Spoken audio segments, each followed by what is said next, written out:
রামকৃষ্ণ সংঘে অনন্য লাটু মহারাজ। প্রব্রাজিকা সদ্ভাবু প্রাণা। পত্রিকার 23তম বর্ষ, 5ম সংখ্যা। শ্রী শ্রী মা লাটু মহারাজ সম্পর্কে বলতেন, লাটুর সবই অদ্ভুত। দক্ষিণেশ্বরের সেই আনন্দময় দিনগুলিতে ঠাকুরের নির্দেশে লাটু মহারাজ মায়ের প্রয়োজন অনুসারে তাঁর কাজ করে দিতেন। সরল বালক লাটু নিঃসংকোচে মায়ের আদেশ পালন করতেন। মাও এই শুদ্ধ সত্য সন্তানটিকে অত্যন্ত স্নেহ করতেন। সেই মাতা পুত্রের সম্পর্ক চিরকাল বিদ্যমান ছিল। লাটু মহারাজ মাকে মনে করতেন স্বয়ং লক্ষ্মী। একবার শ্রী শ্রী মায়ের প্রসঙ্গে বলেছিলেন, মাকে চিরদিনই মার মতোই দেখতাম। মা আমাদেরই মা, এতে আর সন্দেহ কি আছে? ঠাকুরের অশেষ কৃপায় লাটু মহারাজের অনন্য সাধারণ জীবনে ত্যাগ বৈরাগ্যের বহ্নি সর্বদাই উজ্জ্বল ছিল। বরানগর মঠ থেকে যেখানেই মঠ স্থানান্তরিত হয়েছে, লাটু মহারাজ মধ্যে মধ্যে সেখানে এসে থেকে গেছেন। কিন্তু সাধনার প্রবল আকর্ষণে প্রায়ই গঙ্গা তীরের নির্জন ঘাটে তাঁকে ধ্যানমগ্ন দেখা যেত। জোয়ারের জল কখনো কমত, কখনো বাড়ত। লাটু মহারাজের ধ্যানলীন মন তখন আর এক জ্যোতির্লোকে ভাসমান।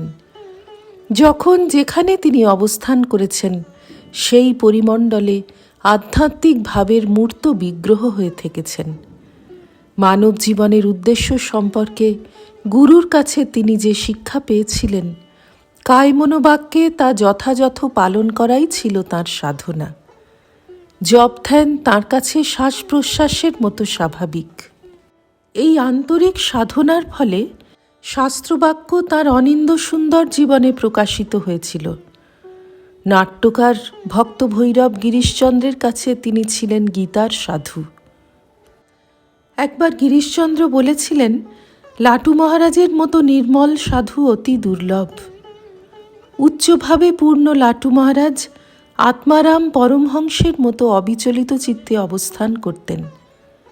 স্বামীজিকেও বলতে শোনা যেত, ঠাকুরের অন্যান্য পার্ষদরা ধ্যান জপে মন না বসলে লেখাপড়া নিয়ে থেকে মনটাকে অন্তত বৌদ্ধিক স্তরে রাখতে পারেন, কিন্তু লাটু মহারাজের জন্য কোনো বিকল্প ব্যবস্থা ছিল না। মঠবাস করতে হলে সংঘের সুশৃঙ্খল নিয়মিত জীবনকে স্বীকার করতে হয়। মঠে থেকে মঠের নিয়ম না মানাকে তিনি কখনো পছন্দ করতেন না। তাই নিজের চিরকালের অভ্যাস মতো ধ্যান জপ এবং সাধন সর্বস্ব জীবনের আকর্ষণে তপস্বী লাটু গঙ্গার তীরে দীর্ঘকাল একাকী বাস করেছেন। ছোলা সেদ্ধ, পুরি, আলুর তরকারি দিয়ে অনেক দিন ক্ষুণ্ণিবৃত্তি করতেন। বাগবাজারে পোলের তলায় যখন সাধন ভজন করতেন, তখন একজন মুদি তাঁকে মাঝে মাঝে গরম রুটি এবং তরকারি দিতেন।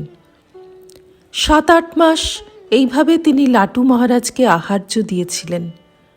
দেহের আরাম, বিশ্রাম বা সুখ স্বাচ্ছন্দ্যের প্রতি লাটু মহারাজের কোনো লক্ষ্য ছিল না। একান্তভাবে ঈশ্বর নির্ভর হয়ে প্রকৃত সাধুর জীবন লাটু মহারাজ আজীবন যাপন করে গেছেন। শ্রী রামকৃষ্ণার্পণমস্তু।